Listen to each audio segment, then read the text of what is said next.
Welcome to another broadcast by the UK Medical Freedom Alliance, the UK's most recognised and respected organisation advocating for every individual's right to informed consent, bodily autonomy and medical choice. We are the UK's voice of ethical medicine. Hi, welcome along to the UK Medical Freedom Alliance and UKMFA TV. My name is Ian Humphreys. This is a podcast that will be on audio and video at your favourite podcast location.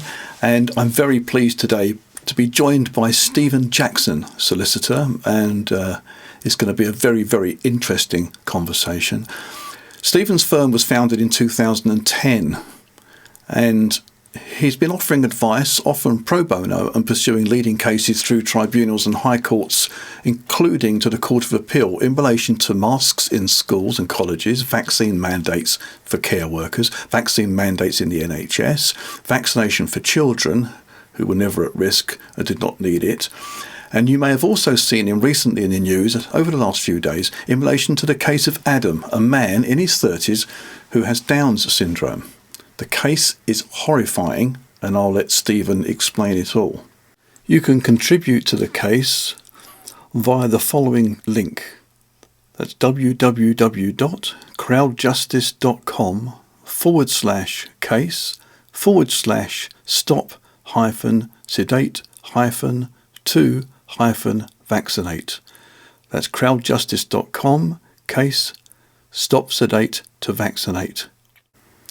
Now, even better, we're joined by our CEO, Liz Evans, Dr. Liz Evans, who will lead most of the interview, and she has got some cracking questions for Stephen. So please stick with us. It's a long-form interview. It's not the short type that he's been doing with other organisations. This is going to be the interview to come back to get all of the details. So without further ado, let's go and talk to Stephen.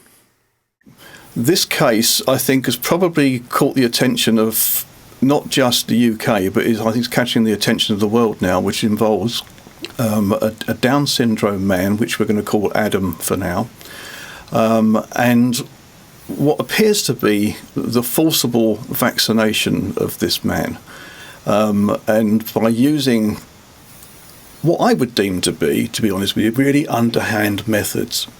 So perhaps you could give us a brief overview of the case itself. Forgive me, I'm probably going to act completely dumb here because that makes me ask the right questions. So hopefully the questions that people watching are going to ask.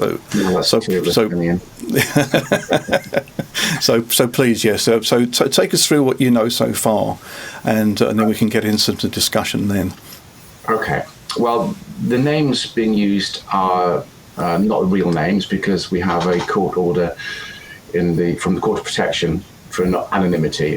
It's commonly called a transparency order, the theory being that whereas these courts would normally be completely secret, there is some transparency permitted by allowing reporting in public, provided identities aren't revealed. So that's why it's called transparency, although it seems a bit odd because it means I'm speaking to you today, not Catherine, the mother, the name we give to the mother, or of course Adam is her son.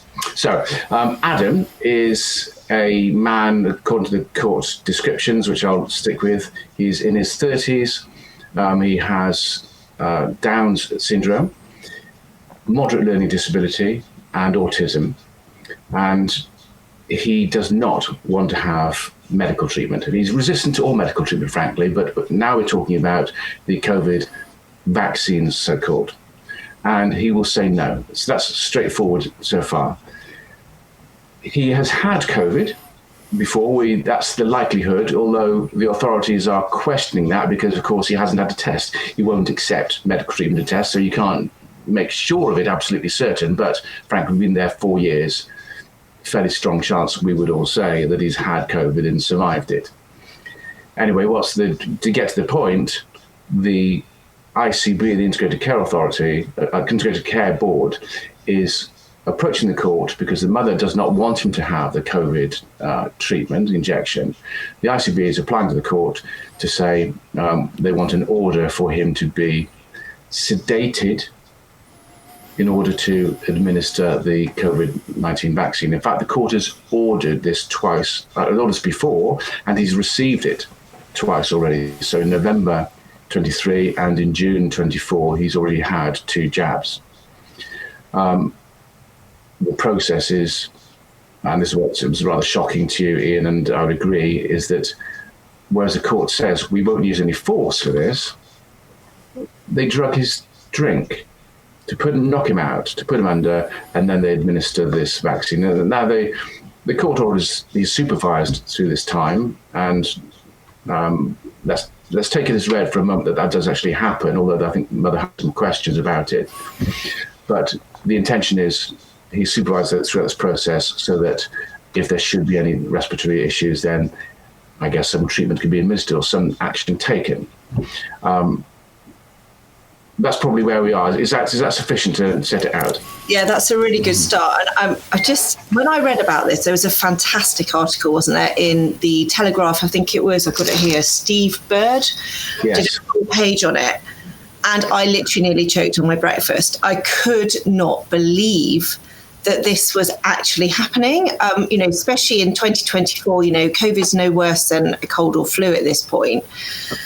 And how can we, in a humane, civilized society, even entertain the idea that it could be acceptable to trick a patient into having a drink spiked with sedatives so that you could then administer a forced vaccination against their will and against the will of their family? I mean, it's so dystopian. I just wonder what medical practitioner would even agree to be involved in this sort of, this gross breach of medical ethics and trust. What happened to first do no harm? What happened to individualized patient care? And the fact that this actually, I was reading in the article, and you can correct me if I'm wrong, but this was already authorized back in 2021, wasn't it? So there was an order given then that this little trickery could take place. Yeah. And eventually they managed to get him to swallow the drink because I think he was like quite on it and realized he would smell the drink and then tip it down the sink. Yes, you're right. And this is important. It's important that this actually stems from 2021. I think the difficulty is that some people are stuck in 2021. And there lies the problem. That's my perception of it, at least. I might be wrong, but the matter was first brought before the court in 2021, and of course during that time there was still a declared emergency. And if we look back at the order at the time, then there was regard had to the fact that Adam. Well, as first place, by the way, he doesn't have the court decision is he does not have mental capacity to understand the COVID illness, I suppose, the vaccine, the treatment. So he can't, and so he doesn't have a mental capacity to make a decision about whether it is in his best interest or not. So we get to that point because he's over 18. The court takes the view that under the Mental Capacity Act, that the decision as what's in his best interest rests with the court, not with his family. Now we'll come back to that and have a chat about the implications there, but that's a situation. So he was ordered to have this treatment in 2021. Sedation was deemed appropriate because it was in his best interests. He needed it. He couldn't understand why he needed it or why he shouldn't need it. Therefore, the decision was taken from him. Lose my track for a moment. So he then. They attempt the administration of the sedation vaccine. The sedation doesn't go according to plan, it doesn't quite go under sufficiently, and it doesn't happen. And then they come back to the court, and we get a further specialist report from an expert in anesthesiology, if that's the right word, and the drugs are changed and recommended as to what to do. And eventually there's a further attempt. He smells mint from one of the drugs, and so it doesn't happen. But eventually, it happens in November 2023, and then again in June 2024. So, by the way, there'd been one clearly failed attempt before that in June again. So it was these things aren't putting someone under is not straightforward or without risk in itself. I was going to say, and was that sort of impact assessment, risk benefit analysis really explored in court? You know, what quantifiable risk did the judge say that Adam would gain from this? You know, what was his percentage risk of, you know, not dying of COVID? That's a short answer. No, it wasn't, and no, it hasn't been at all to date. And if you asked people involved who are pushing forward the treatment, generally speaking, and I think there's no exception in this case, they don't know is the answer. They won't have looked at that detail. All that's happening is that the parties involved, the health professionals immediately providing care, or the GP, or the health professionals within the ICB, so the more supervisory role, pushing this vaccine out across, you know, the whole population. I'm sure they mostly do not have any concept as to the numbers involved, numbers needed to vaccinate, etc. They simply have regard to the guidance. And if the guidance says someone falls within the cohort whereby this COVID vaccine is recommended, then they proceed accordingly. And that's it. And here is the real flaw in this protocol-driven medicine, where everybody is treated as exactly the same, you know, and it's just this top-down imposed protocol which doesn't take any account of individual risks and benefits or medical ethics, in fact, because regardless of whether somebody thinks, for example, I don't know, you have an infection and you should have some antibiotics, and you can be advised, you know, we really think this will help you. Ultimately, it's your decision. You know, I think the NHS seems to now forget that what it is giving is advice, not instructions.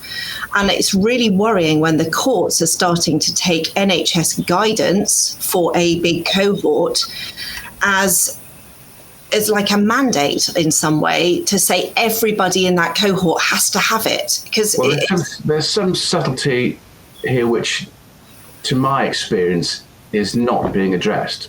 So, you know, we have a previous case I did with a chap with Down syndrome a chap called Tom. He was aged in his early 20s, but a mental age of 18 months. And that he was effectively chased by a different ICB for about 3 years. He didn't actually have the injection in the end, because at the very end in 2024, so in February last year, the judge sort of paused proceedings. And then July, we had a further hearing. And by the time of that, the judge had basically said, well, look, hold on a moment. The COVID landscape's changed, so we've got time to pause and think about what the benefits and risks really are. We're not in the emergency whereby we need to take emergency action because COVID is so awful. No, it's not.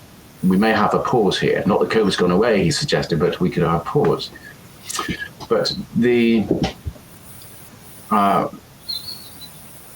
the question of the individual risk for Tom was in the judge's mind, and we actually had a concern which applies back here for whether or not Down syndrome patients have a particular risk from these mRNA technologies. That's one thing. Please consider donating to the UKMFA. We are really grateful for all donations, no matter how small. Your donations enable us to continue to lobby for your right to informed consent and medical freedom to be upheld, and to provide resources to educate and empower the public.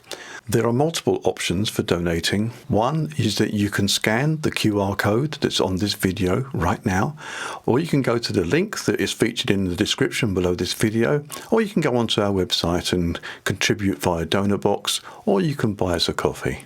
The court recognised that and opposed the submissions from the lawyers who were pushing the vaccine, that they suggested that actually, no, there isn't a rule. Guidance is guidance, specifically not a rule. So the court recognises this. And that's one reason why the judge was able to say, well, actually, no, there's no need. But if we come back to this case, so we look for Adam, we have an ICB lawyers who are sort of taking our view. They're saying, yes, it's just guidance. Now, there's a reason for that, because they exceeded the guidance. So they have to say, we just have regards to it. We don't have to follow it. But so the court recognises this. But in theory, that's what's said. Mm-hmm. But in reality, if we strip things back, that's what's happening? And I'm suggesting not, because in Adam's case, and I'm looking back through all the evidence, I came to this just this year, but if we look back through it, there's reference to the motivation or the concerns of the carers into the ICB, is that Adam doesn't know how to, he's Down syndrome, as people tend to be with Down syndrome, very tactile, enjoys hugging, etc. And he doesn't have the concept of antisocial distancing, nor of the need to wear a mask, and he won't do those things. So he's putting himself at risk and others at risk, and the NHS at risk. These are themes coming through the evidence and justification back in 2021. Now, leave aside the ethics of considering the risks to others and not just the patient. We're back in 2021 when there's the emergency. Since then, it's generally and much more widely being accepted. The social distancing malarkey was completely pointless. Masks don't work. We take those away. We take away the emergency. What are we left with of the justification in 2023 and 2024 to administer this injection, this experimental treatment? And I can't see there's anything apart from the guidance. And I'm pressing for answers from those who are pressing to inject. What is it that's the justification here? And really all I'm getting back, I haven't had this denied yet, is that they're just saying, well, the best principle is follow the guidance. So that's really, to my mind, all that's happening. So it's not been recognised yet. I'm hoping that this next hearing, this will be properly established and recognised this is what's going on.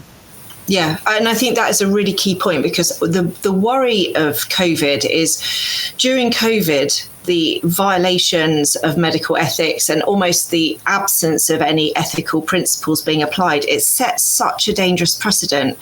And I think as you erode rights, they don't get put back. And it feels like this is another, if this case passes, it's kind of game over for anybody who doesn't have capacity. The state is literally just allowed to just roll out whatever measures, regardless of the risk to that individual, because they're just seeing it in a population basis. They'll say, well, most people are fine. But obviously, if you do die of a medication or a vaccine, or if you do get seriously injured, that injury or that death is 100% to you. It's no comfort that, well, only 1 in 1,000 die. If you're that 1 in 1,000, you're 100% dead. And I think this is what none of this is actually acknowledging, that every time there is risk, there has to be choice. And the choice ultimately has to be really led by the people who love that person, because they're the ones who've got the most to lose, and they're the ones who are the most invested in the person. Well, you raised a few points. The proponents of the safe and effective experimental treatment would say, well, yes, if you're the 1 in 1,000 or 1 in 10,000 who suffers COVID and gets severely ill or dies, then you'll wish you'd had that vaccine. That's their attitude. So you come back into a numbers game, say what's the benefit, what's the risk on one side of dying or becoming severely ill from COVID, and what's the risk on the other side of dying or becoming severely ill or some other adverse as you say, injection. But he's got to 2024 and he's not died of COVID. Well, and he has a vaccine. So, the fact is, he's obviously not particularly vulnerable. He's been in a care system where obviously, we know how bugs just go around every year. I mean, in a way, it would be more ethical if you're going to do this, tricking and sedating, is to actually do a blood test to see if he's immune. To use that sort of, unethical means of, approaching somebody with a needle to actually test them as an individual before. Well, we won't go there yet, because I don't think we need to. But yeah, I can see the argument there. But yeah, we're also looking at the government's own advisors. So we had a Professor Finn, who was a well-known member of the JCVI, that's the Joint Committee on Vaccination and immunisation. Mm-hmm. So a large committee of scientists appointed by the government, and they took us through through COVID, as it were, the last few years. And Professor Finn was a well-known member of that organisation. He provided a statement to the court in Tom's case, and we're going to represent it here in Adam's. And essentially, he said, the COVID virus is been everywhere, everyone's had it, and everyone's pretty much shown how they're going to respond to it. Mm-hmm.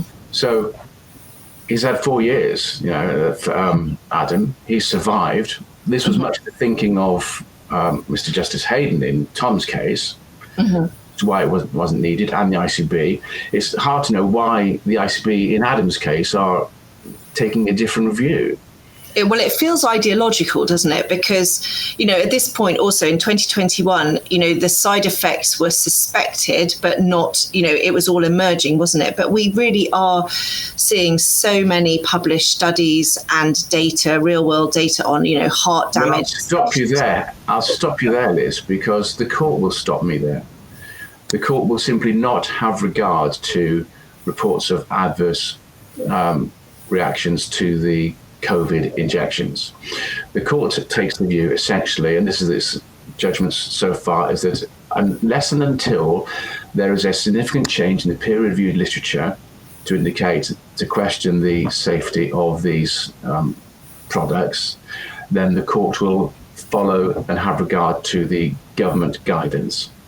The essential view being the court is staffed by lawyers. The judge is a lawyer, not a scientist. And if you want to get into questioning the safety of these vaccines, we've already got 200 government white coats saying they're safe. You can present me 200 independent doctors saying they're not.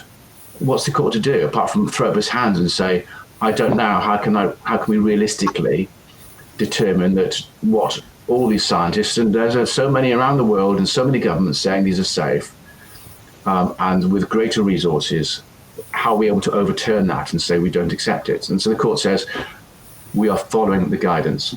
So even when the drug, if you showed them a vaccine leaflet with all the side effects on, they would say, no, the drug company couldn't possibly know what side effects their drugs have. We think they don't have it. The court is like to accept that these side effects can exist, but looking at the weight of the risks, because all vaccines have risks, of course, mm-hmm.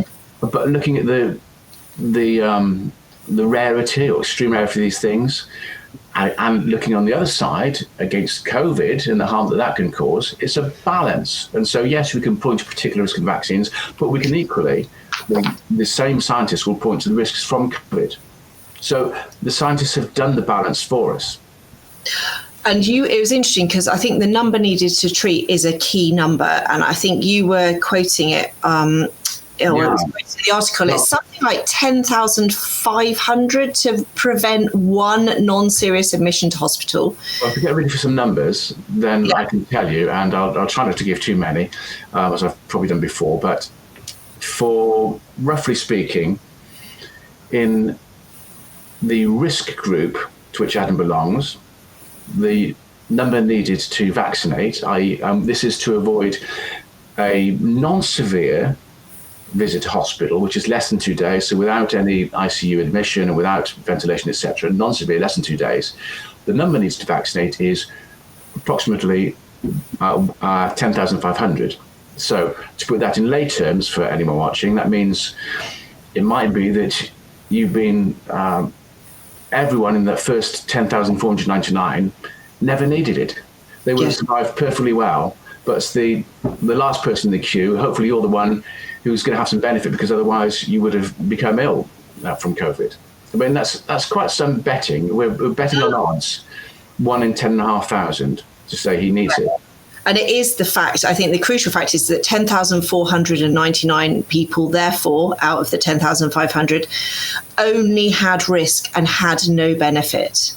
That's right. Then the risk may well be one of those 10,499. The chances are that high that he is indeed one of those people.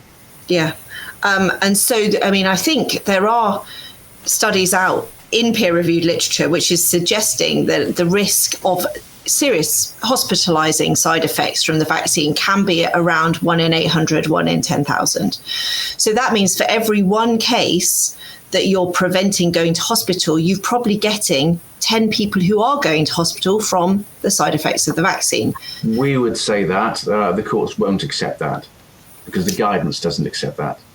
Please sign up to receive our newsletter and you'll be notified of UKMFA campaigns, open letters, calls to action and any important updates.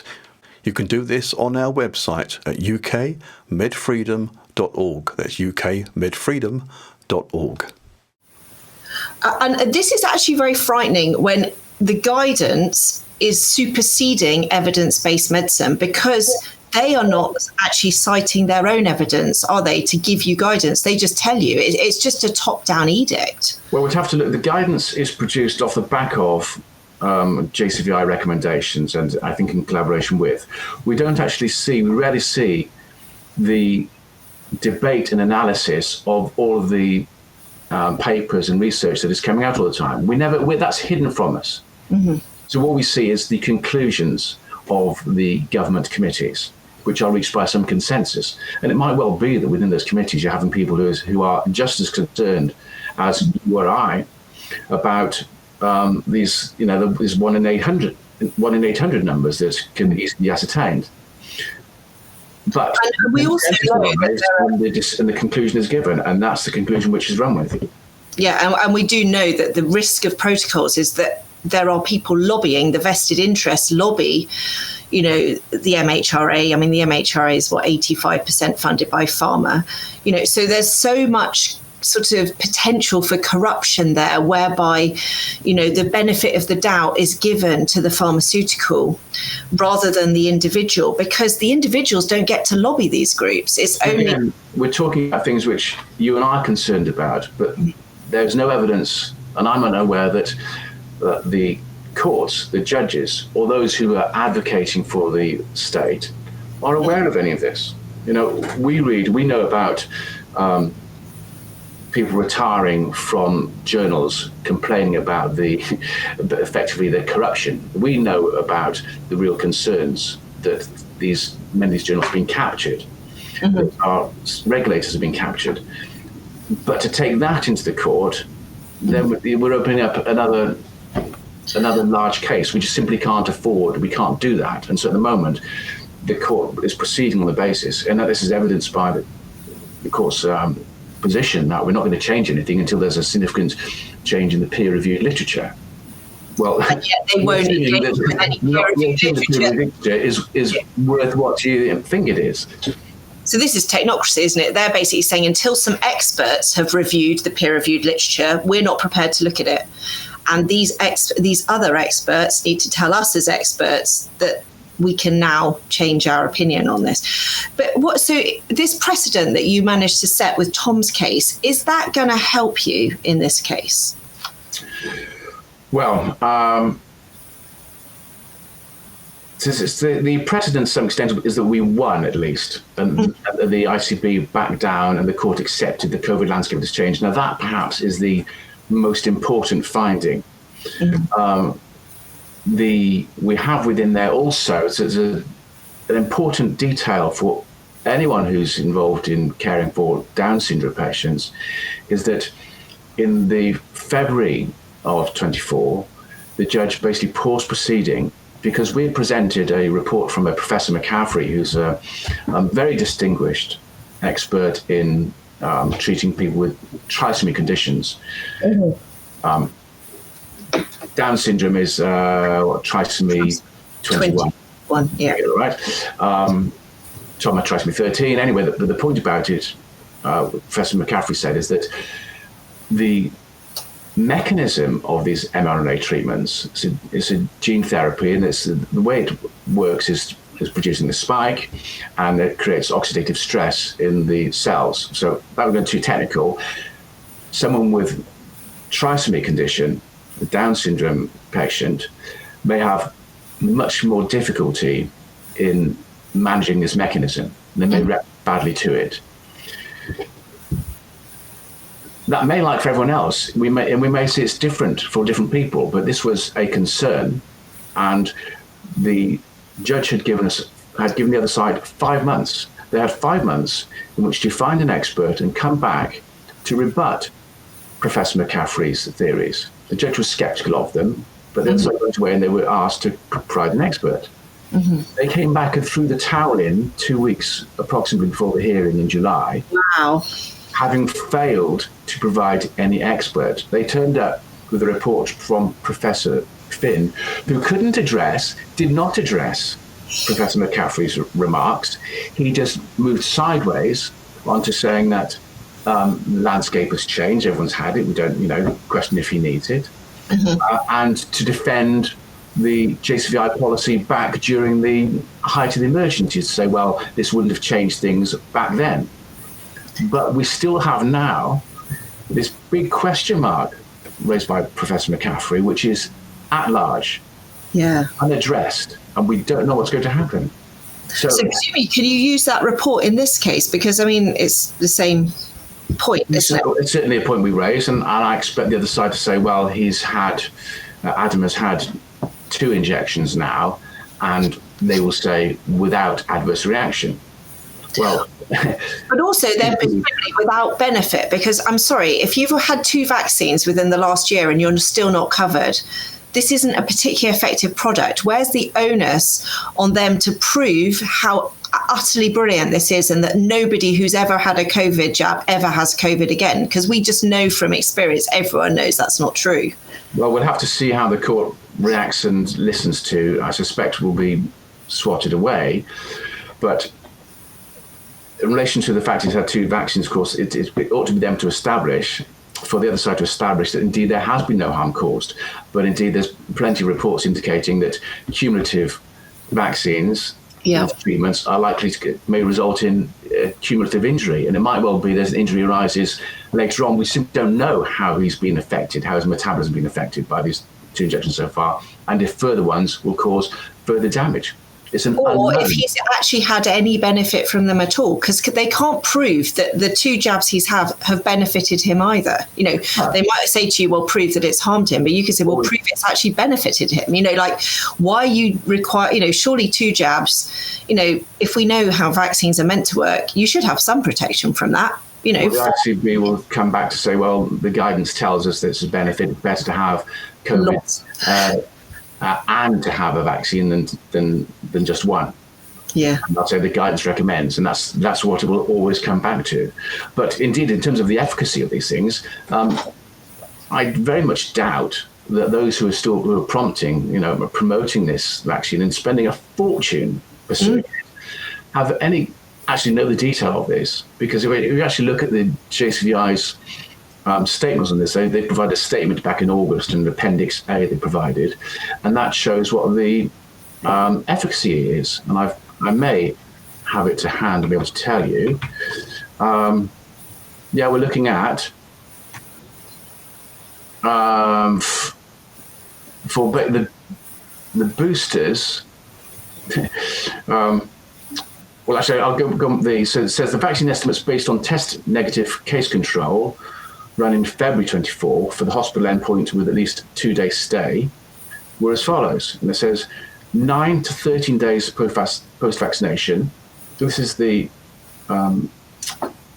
incremental effectiveness, vaccine estimates, 41%, so the first 2 weeks, and that's with a 95% confidence interval. Mm-hmm. So just 41%, we think it may have some benefit. 2 to 4 weeks, it's just 51%. My goodness. And 5 to 9 weeks, back down to 46%. And then when you get to just 14 weeks, so we're still within 3 months, 10 to 14 weeks, 37%. And if you go past 3 months, so go greater than 15 weeks, it is 14%. You see, this is what I mean. The confidence interval, by the way, there is -12 to 33. So it could be literally actually making you more likely to catch COVID. Precisely. And that is what, of course, was indicated by the Cleveland, Ohio study with 52,000 workers, health workers, And of course, that showed, as you know, with every injection, the number of COVID infections increased. So it's a completely failed product. And this is what makes me, I mean, I don't know how you stay so calm. You know, I know in courts, you have to take the emotion out of it, but it's insanity. You've got a failed product that doesn't even do what it's meant to do and is, you know, almost doing the opposite and making you more likely to catch it after a certain number of weeks. And they're trying to force it on people and spending an absolute fortune, going through legal cases, making people's lives a misery. Yeah. Well, I'll tell you what. Are there other cases like this going on? Do you know? I'm sure there are. I don't know how many. Mm-hmm. I'm hoping that in relation to these particular products, there are relatively small numbers now, and they're not being chased. But this applies to COVID products, but this could equally develop and apply to any other medical treatment of limited value. And it does seem to be, come back to how we started this, there's some ideological viewpoint here. But if you actually look at what the public think, indeed what health professionals and doctors think, they've got a quite different view. Their landscape has moved on and changed also. So, as you've heard me mention before, I think, Liz, for doctors, so I'm looking at the stats for last autumn, winter. 50% of doctors decided they'd take this product. 50% decided, no, thank you very much. And we're looking at recommendations, by the way. So the guidance recommends. Yeah. And doctors who are following the guidance will be recommending these products to their patients. Mm-hmm.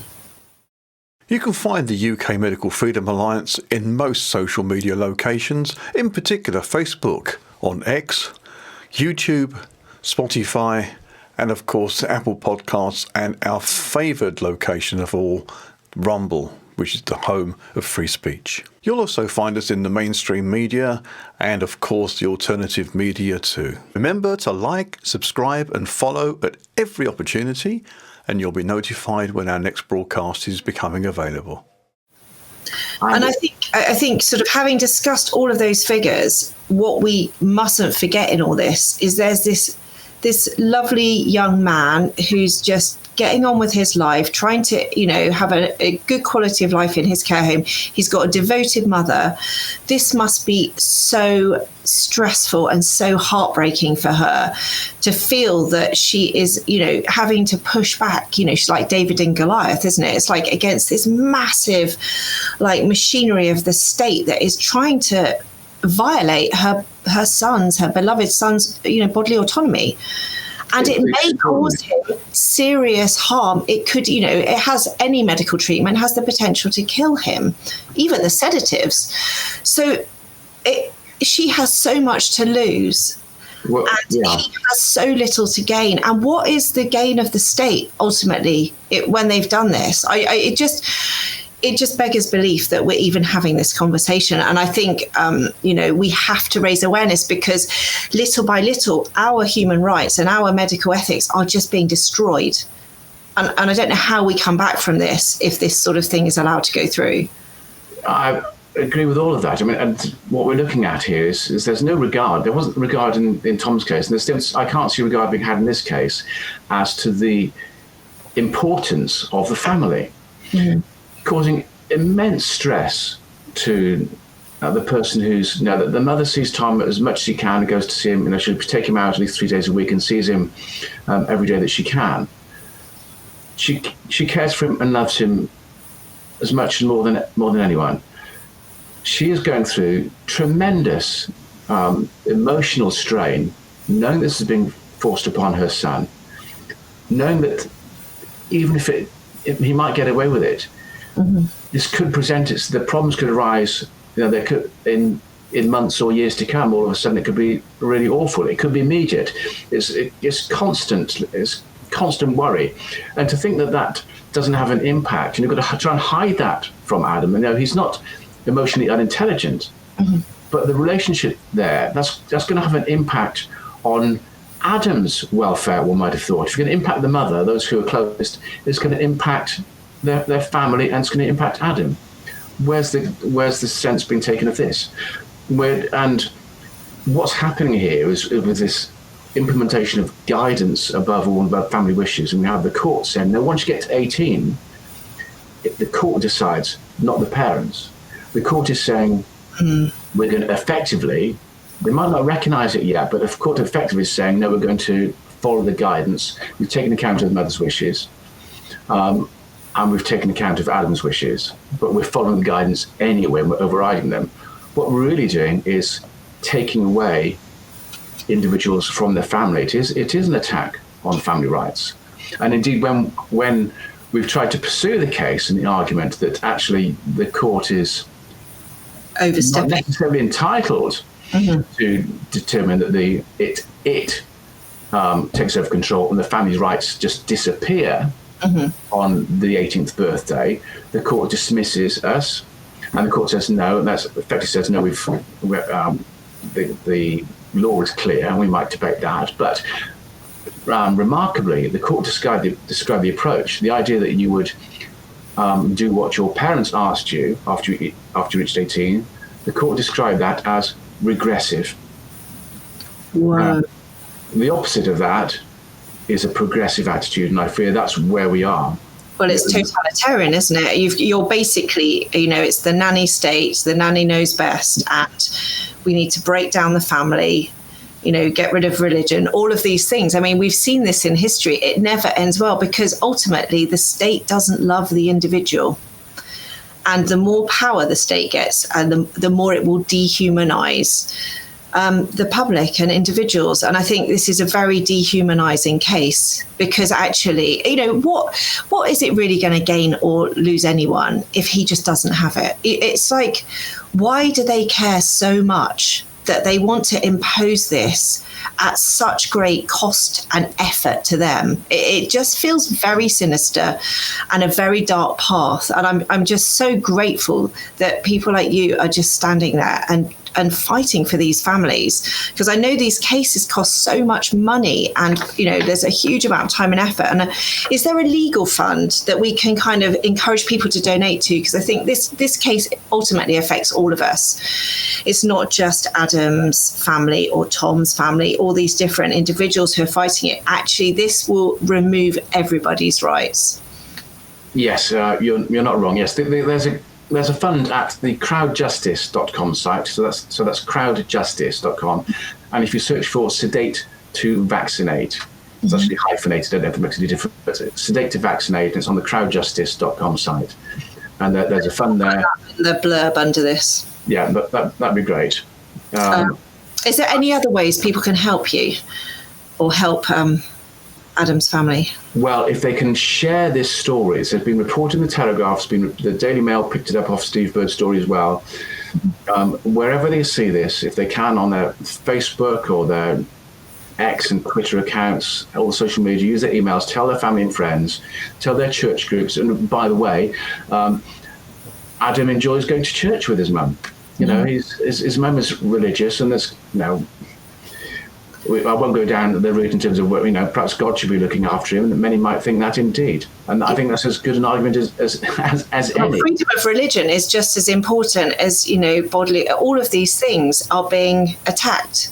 People can have very good philosophical and theological reasons not to accept certain treatments. Well, when they have choice, 5 out of 6 of Adam's peer group at his age, in his risk group, 5 out of 6 also said no thank you. It's not just the doctors, the public. So why on earth is it that Adam, the ICB imagine that Adam is the outlier, the 1 in 6, who would say, yes, please roll up my sleeve and remove my dignity and put me to sleep first.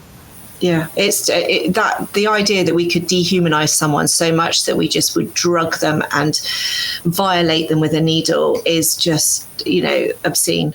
Find out more about the UK Medical Freedom Alliance on our website. That's at ukmedfreedom.org. That's ukmedfreedom.org, where you'll find all the information you need around open letters, our campaigns, our legal template letters, and of course, even these podcasts. You'll find details of the latest one, and you'll be able to access the previous ones too via the links there.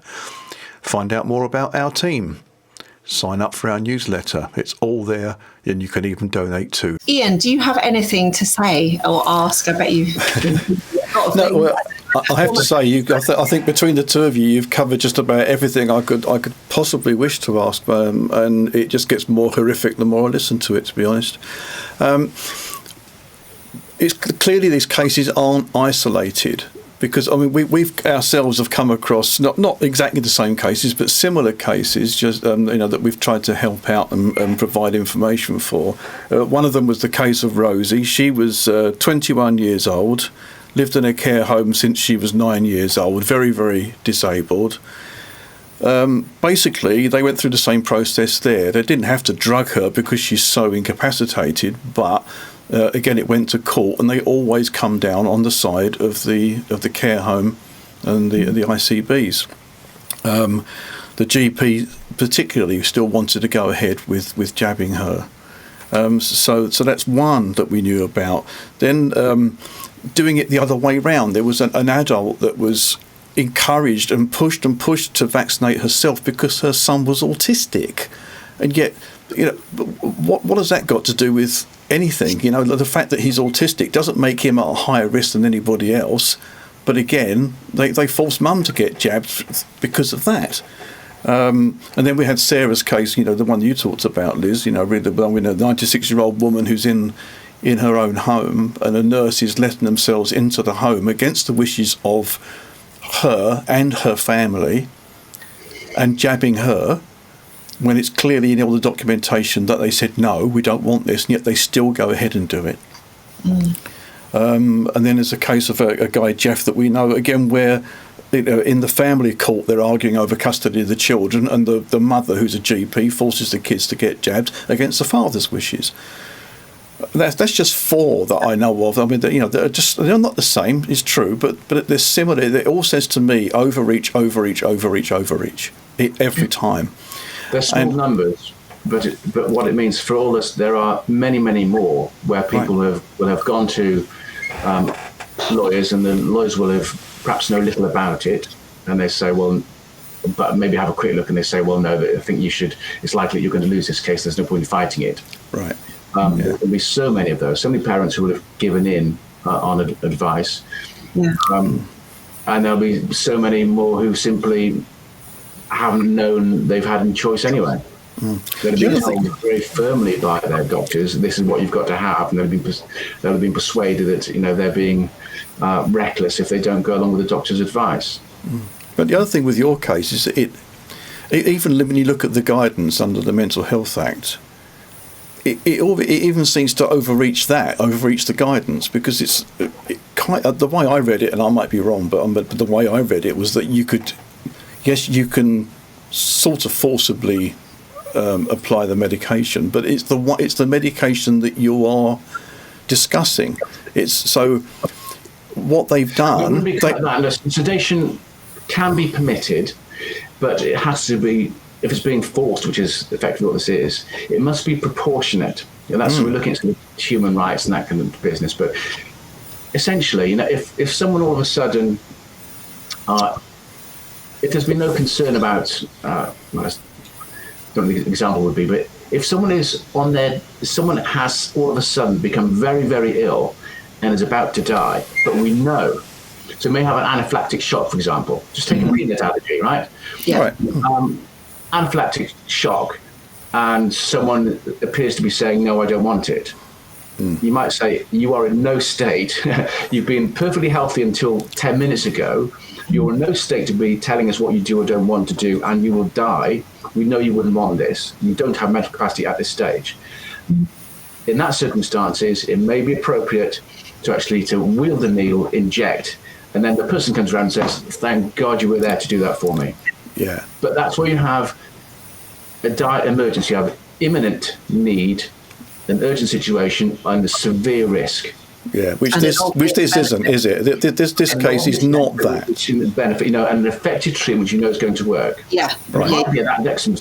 In those circumstances, you're not sure about the treatment, but you damn well give it a go, because frankly they're going to die anyway. So efficacy and some adverse effects, they might may not be that important. Okay, if you come round, you might become ill for a few weeks, but you'll survive. You'll be living and you'll be better. So, an adverse effect or some poor efficacy isn't everything. You look at the whole picture. Yeah, but what about the precaution? The 4 years he's survived COVID, and these things are pretty useless. Yeah, what about the precautionary principle though, where you've got so they're applying a drug, they're sticking a drug in his drink, then they're injecting him. They don't know how those two things interact. That's never been tested, I bet. I'll be really interested to know what testing has been done between putting diazepam or whatever it is into him and then injecting him with a COVID jab. Well, I dare say we're at this stage in whereby we've had 4 years of these, or 3 years now of these injectables, and obviously they're safe and effective because COVID's gone away and the number of adverse reactions are fairly small, having a look at the billions who've been injected. So obviously it's a safe product. And on a smaller trial, we've done it here with Adam. Twice he's had the sedation followed by the vaccination, and guess what? He hasn't had immediate adverse reaction. Therefore, ipso facto, it's a safe procedure, and there's more precaution. Don't worry about your precaution principle anymore. We've got the trial. But presumably they haven't been doing this have they been doing this for him for flu vaccines and everything else over the years? Why are they so obsessed with this COVID vaccine? Because flu can be a very serious illness, and probably, I've had flu and I've had COVID, and flu was actually probably worse. Mm-hmm. The one time I had the flu, it was horrible. So why is there just this kind of sort of monomaniacal focus on these jabs? Why do they want to get those into people repeatedly? And yet, he's lived in a care home presumably since he was 18. They haven't been sedating him to give him a flu jab because he might get the flu and he might not be well. Well, because COVID. Yeah. We've had the population had the pants scared off them, courtesy of Mr. Hancock and his colleagues. Mm-hmm. And around the world, the same thing happened. And I think you still have some people who are still captured by that narrative, and they still fear COVID. Most people have moved on, but I think in some places, so maybe that the ICB for where Tom was and his mum Sarah, they accepted in 2024 they could come round to the fact they were a bit embarrassed, frankly, with my view, and so it was a useful out, but they accepted, landscape's changed. But now in this ICB have a different view. It seems to be a bit of a postcode lottery. You may have GPs who will say, yeah, you really don't need it, and it's, actually there are things coming to light about these products. Mm-hmm. But you may have other GPs who are still jabbing away, welcoming Beryl and Basil for their 8th or 9th jab this week. Mm-hmm. Yeah. So in which case that, of course, is not at all evidence-based, and it's just kind of, subjective and kind of emotively driven rather than actually rational. The only evidence base is to say there's a government guidance, a government group of scientists have reached consensus and given us this guidance, and I'm going to follow it. Yeah. That's all there is to it. Because it lets them off the hook for making any actual decisions. I think that's the thing. This is what people love guidance. I think there's a real defensive litigation issue here. So in Tom's case, the ICB, the lawyers specifically asked if the Secretary of State could be joined in the proceedings because they were concerned that Tom's mother was challenging the guidance. Mm-hmm. The judge said, no, look, it's just guidance, not rules, so there's no question of that happening. But that was their attitude. And I think we have a concern for sort of litigation, I suppose, for the authorities, which is as long as we follow the guidance, no one can cause people to do it wrong. Yeah. Exactly. If harm happens, it's not our fault. It's not our fault, someone else's, exactly. And the guidance isn't even a person, so that can just change the guidance, and then nobody is ever accountable for these, the harms, because the people writing the guidance are so far removed, these bureaucrats, from the individual patient that is suffering, a side effect or a fatality. Well, it's as you say, it's the bureaucracy steps into effect, and what happens in practice is the guidance says this is all subject to individualized assessment. Well, that's fine, but when and how is that individualized assessment made, particularly for someone who doesn't have mental capacity to engage with it? Yeah. And so all they can say is, well, better say sorry, follow the guidance. That's what it comes up to. If we don't know what he would have thought before his incapacity, because he's always had incapacity. So we can't say, yes, he was a campaigner against or for vaccinations and for sedation with treatment. We're just guessing. You take what's the best indication of what his wishes might be, and you're supposed to take account of the mother's wishes. That's what the court will do. But somehow, the mother's wishes just get dismissed and saying, well, this is very, very sensible and reasonable and understood as to what your objections are. But that's not the end of the story. We must also have regard to what the GP thinks and what Adam might think. And then, of course, the GP says, well, follow the guidance. But because the GP is taken as being particularly important, but it's just follow the guidance. And then Adam's wishes, how are they ascertained? Well, frankly, they can't be, apart from he's already told you. He's already said, I don't want any medical treatment. He said no. He's pushed away at medical treatment, gets injections, but that's overridden because he doesn't understand this one. He doesn't understand COVID and COVID injections. So he's just overridden because COVID, because government guidance. And that's how you see these doctors basically become agents of the state without even realizing, where is their professionalism? Where is their clinical judgment, wisdom, intuition? None of that. Compassion. And I argue that's exactly what the court is becoming effectively an agent for the state. It's enforcing the state's policies. And those change from time to time. And we should have the courts being completely separate from the government of the day and the policies. But it seems to me they are now becoming linked inextricably. It's the same right across the board. The whole judiciary is an agent of the state now, and it looks very different from when I interfaced with it donkeys years ago. So, yeah. Well, I couldn't possibly agree with such a broad statement. Of course not.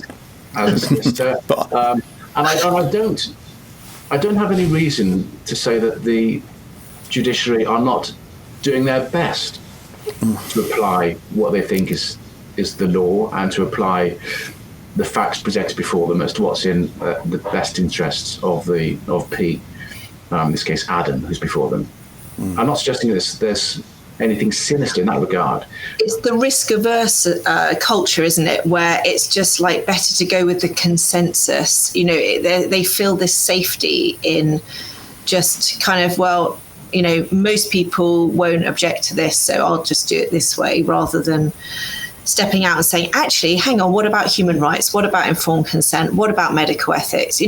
How do they actually, sorry, just before we finish, how do they square any of this with all the existing laws on informed consent, bodily autonomy, human rights, assault, all of these things?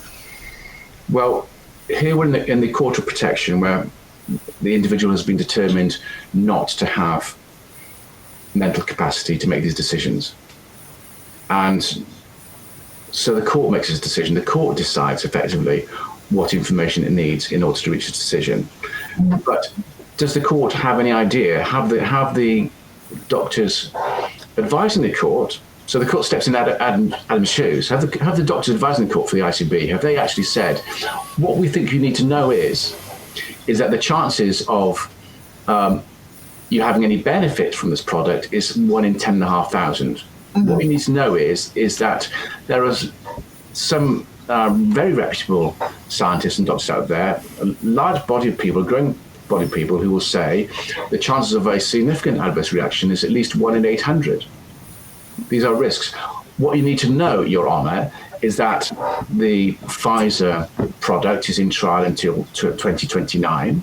What you need to know is that this is a completely different technology and different platform to traditional vaccines. And that what you need to know is that there's a Cleveland study indicating that the more jabs you have, the more likely it is that you will get COVID. Now, Judge, having heard those things and then taken account of the guidance, perhaps you may be close to being able to offer me your informed consent as to what you would want to do. But all these things are not put before the court, and the judges still turn up with their own personal experiences of COVID. The judges may refer directly to how terrible it's been. Yeah. But I heard the judge in the 2021 just said, well, the benefits obviously, far outweigh the risks. But that was almost like a mantra, wasn't it, at the time? That was just a soundbite. That wasn't actually kind of him saying, well, I've read all these papers and That was just like an accepted sort of trope. The benefits how far outweigh with the risks, and I see that in court cases that these judges had just come out with these statements, which are just the talking points. They're not actually evidence based. That's absolutely right. The judges are like the general population. They're walking into court with some preconceptions to the risks of COVID and the safety or efficacy of these products. And I think those preconceptions are having a significant effect on what happens, because that's why the evidence isn't being properly examined, and it's convenient to say, well, look, it's too complicated for us, let's just follow the guidance. I can understand the argument there, but it needs to be recognised that there are significant concerns. There's the known unknowns, let alone the unknown unknowns, and those are being ignored. And I'll just finish perhaps. I mean, it's ridiculous, the costs which are being spent on these things.